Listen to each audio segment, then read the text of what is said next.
Welcome to MRR news. అందరికీ నమస్తే. నా పేరు శ్రీరామేశ్వరులు, బీసీ నవచైతన్య వేదిక వ్యవస్థాపక అధ్యక్షుడిని. ఈ యాత్ర ప్రజా చైతన్య యాత్రను గత నెల 27వ తారీఖు అనంతపురం నుంచి శ్రీకాకుళం వరకు రాష్ట్ర వ్యాప్త పర్యటనగా ప్రకటించి అనంతపురం జిల్లా పూర్తి చేసుకుని పల్నాడు జిల్లాకు నిన్న మాచర్ల రావడం జరిగింది. ముఖ్యంగా ప్రజలందరికీ జయభూములు. రాజ్యాంగం బాబాసాహెబ్ అంబేద్కర్ గారు రాసిన రాజ్యాంగం ఇది మేము చేతిలో పెట్టుకుని ఎందుకు తిరుగుతున్నామంటే, స్వతంత్రం వచ్చి నేటికి 79 సంవత్సరాలు, రాజ్యాంగం 76 సంవత్సరాలు. కానీ ఈ రాజ్యాంగం అమలు కావటంలో ప్రభుత్వాలు పాలకులు నిర్లక్ష్యం వహిస్తూ బడుగు బలహీన వర్గాలపై అత్యధికంగా దాడులు జరుగుతుంటే చూసి ఓర్వలేక బడుగులకు బలహీన వర్గాలకు రాజ్యాంగం ప్రకారం రావాల్సిన హక్కులు పాలకులు కాల రాస్తుంటే రాష్ట్రంలో ఉన్న అనేక సమస్యలపై 15 డిమాండ్లను ఐడెంటిఫై చేసి 2 సంవత్సరాలుగా కఠోరమైన అనేక నియోజకవర్గాలు జిల్లాలో తిరిగి ప్రజా సమస్యలను 15 అంశాలుగా పెట్టి ఈ డిమాండ్లతో రాష్ట్ర వ్యాప్తంగా 175 నియోజకవర్గాలు 28 జిల్లాలో తిరుగుతూ 2వ జిల్లాగా పల్నాడు జిల్లాను ఎంచుకోవడం జరిగింది. మిత్రులారా, బాబాసాహెబ్ అంబేద్కర్ గారు రాసిన రాజ్యాంగం ప్రకారం ఈ దేశంలో 460 కులాలుంటే 150 బీసీ కులాలున్నాయి, 59 ఎస్సీ కులాలు, 36 ఎస్టీ కులాలు ఉన్నాయి. ఈ ఇన్ని కులాలు 90% జనాభా. కాంశీరామ్ గారు చెప్పినట్టు 100కి 85 మంది పేదలుంటే కానీ ఏ ఒక్కరికి ఇంతవరకు న్యాయం జరగల.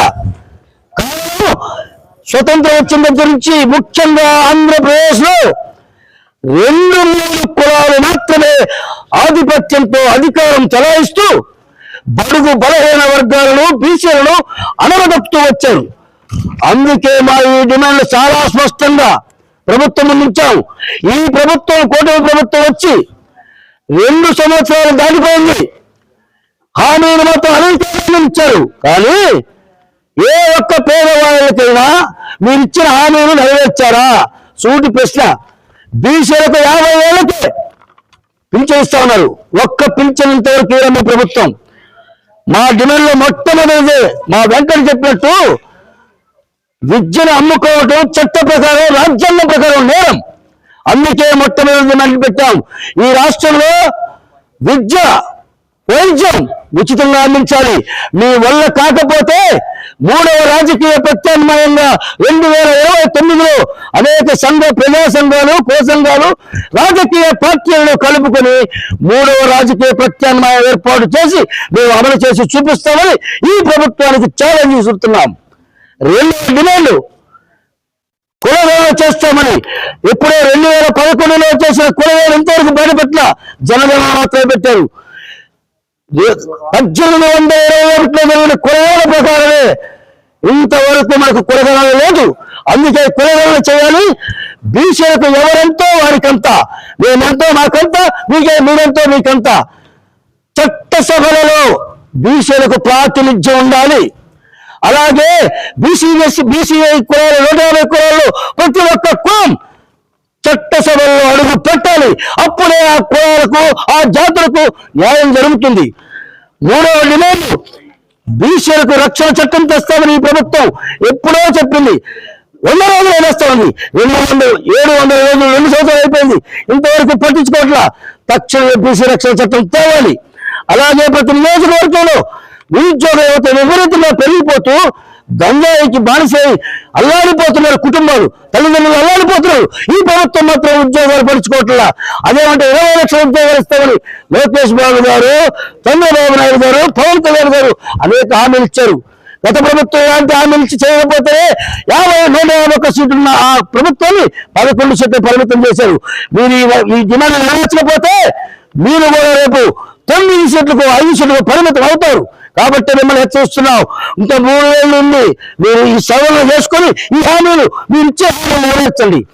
5వ డిమాండ్ ప్రతి నియోజకవర్గంలో 100 ఎకరాల భూమిని కేటాయించి అందులో ఇన్ఫ్రాస్ట్రక్చర్ డెవలప్ చేసి విద్యార్థులకు యువతులకు ఉద్యోగ ఉపాధి అవకాశాలు కల్పించాలి.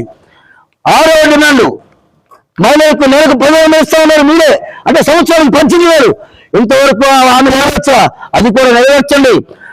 ఈ రాష్ట్రంలో ఉన్న పోలవరంతో సహా అనేక ప్రాజెక్టులు ఉన్నాయి. వెలుగొండ, ఉత్తరాంధ్ర సుజల నుంచి గాలేరు నగరి, అందినేవ, ఇలాంటి ప్రాజెక్టులు మొత్తం పూర్తి చేసి ఈ రాష్ట్రంలో పంటలు పండే విధంగా ప్రతి ఎకరాకు నీళ్ళు అందేలాగా మీరు చేయండి. మీరు చేయలేకపోతే ఎలా చేయాలో మేము చేసి చూపిస్తాం. అలాగే కౌలు రైతులను కూడా గుర్తించాలి. ప్రతి పంటకు గిట్టుబాటు ధర కల్పించి ప్రభుత్వమే కొనుగోలు చేయాలి. అది కూడా ఈ ప్రభుత్వాన్ని డిమాండ్ చేస్తున్నాం. అలాగే 2029 నాటికి రాజధాని పైన గత 10 సంవత్సరాలు దాటిపోయింది. ఇది 12 సంవత్సరాలు ఇప్పుడు రాష్ట్రం వెళ్ళిపోయి ఇంతవరకు రాజధాని అందులో ముందుకెళ్తే అందులో ఎరుకొస్తున్నట్టుగా ఉంది తప్ప రాజధాని కూడా ఈ 2029 సంవత్సరంలో చంద్రబాబు గారి నాయకత్వంలో రాజధాని పూర్తి చేయకపోతే ఈసారి మీకు ప్రజలు మిమ్మల్ని నమ్మరు. కాబట్టి రాజధాని కూడా పూర్తి చేయాలి. యువతకు 20 లక్షల ఉద్యోగాలు ఇవ్వాలి. చేనేతలకు, చేతి వృత్తి వారికి కూడా 25,000 రూపాయలు చేనేతకు ఇస్తామని హామీ ఇచ్చారు మీరు. గత ఆగస్టులో చేనేత దినోత్సవం రోజు ఇంతవరకు 2 ఏళ్ళు అవుతుంది అమలు చేయరా. చేతి వృత్తుల వాళ్ళు పనులను ధ్వంసం చేశారు. కుల వృత్తులు నాశనం అయిపోయాయి. ఆఖరికి మంగళ షాపులో లేకపోతే మా దళిత సోదరులు చెప్పులు కొనే షాపులు మొత్తం మీరే ఆక్రమించుకొని మమ్మల్ని కూలీలు చేశారు. అందుకే చేతి వృత్తుల వారికి ఒక్క కుటుంబానికి ఒక వ్యక్తికి 10 లక్షల లోన్లు ఇచ్చి వ్యాపారాలు పెట్టుకునే అవకాశం కల్పించాలి. మా చేతి వృత్తుల వాళ్ళు కూడా పైకి తీసుకోవాలని డిమాండ్ చేస్తున్నాం. అలాగే ప్రభుత్వ ఉద్యోగులకు కూడా సిపిఎస్ రద్దు చేయాలి, ఓపీఎస్ అమలుపరచాలి. అలాగే 30% మధ్యంతర భృతి కూడా కల్పించాలి. ఉద్యోగులకు రాజకీయ ఒత్తిళ్లు తగ్గించాలి. పనుల్లో పిఎల్సీ అమలు చేయాలి. ఈ ఉద్యోగాలు డిమాండ్. అలాగే బీసీ, ఎస్సీ, ఎస్టీ, ముస్లిం మైనారిటీలపై అనేక దాడులు జరుగుతున్నాయి. గత ప్రభుత్వం ఏదైనా దాడులు వేస్తే ఆ ప్రభుత్వాన్ని పక్కన పెట్టారు. కానీ మీ ప్రభుత్వం వచ్చిన తర్వాత ప్రతి జిల్లాలో దళితులపై దాడులు, మహిళలపై దాడులు, అత్యాచారాలు. నిన్న దాకా మొన్న కూడా విజయవాడ నడుబంటులో ఒక యువకుల్ని పోలీసులే చంపేసి, అంటే లాకప్ చేసి చంపేశారు. ఇది ఎక్కడ ఈ రాష్ట్రంలో శాంతి భద్రతలను కాపాడుతామని చెప్పి కదా కూడా ప్రభుత్వం అధికారంలోకి వచ్చింది. కానీ మీరు మాట నిలబెట్టుకోకుండా ఇలాగే జరిగితే రేపు మీకు కూడా ఈ ప్రభుత్వానికి కూడా సంకర నిర్మాణాలు పట్టాల్సి వస్తుంది హెచ్చరిస్తున్నాం. లాస్ట్ది బీసీలకు చట్టసభలో అవకాశాలు కల్పించండి. ఏదంటే మీ ప్రభుత్వం ఇప్పుడు ఈ ప్రభుత్వమే బీసీలకు ప్రత్యేక మంత్రిత్వ శాఖ ఏర్పాటు చేయాలి. బీసీల కోసం ప్రత్యేక నిధులు ఏర్పాటు చేయాలి. ఈ ఎన్ని హామీలను నెరవేర్చమని ఈ 15 డిమాండ్లతో రాష్ట్ర వ్యాప్తంగా పర్యటన చేస్తూ ప్రతి ఎంఆర్ఓ గారికి, ఆర్డీఓ గారికి, కలెక్టర్ గారికి అర్జీలు ఇస్తూ ఆఖరిగా ముఖ్యమంత్రి గారిని కూడా కలుస్తాం, గవర్నర్ గారిని కూడా కలుస్తాం. ఈ హామీలను నెరవేర్చాలని మేము అందరినీ కోరుకుంటూ ఈ యొక్క రాచేపల్లి మండలానికి రాగానే మా దళిత బహుజన సోదరులందరూ అనేక మంది మాకు స్వాగతం పలికినందుకు వారందరికీ పేరు పేరున ధన్యవాదాలు, కృతజ్ఞతలు తెలియజేస్తూ మేము బహుజనవాదులం, బహుజనులకు రాజ్యాధికారం రావాలి, బీసీ ముఖ్యమంత్రి అయి తీరుతారని కూడా ఈ సందర్భంగా శపథం చేస్తూ ఈ అవకాశం ఇచ్చే పెద్దలందరికీ కూడా నా యొక్క నమస్కారాలతో జై పూలే, జై భీమ్. Thank you.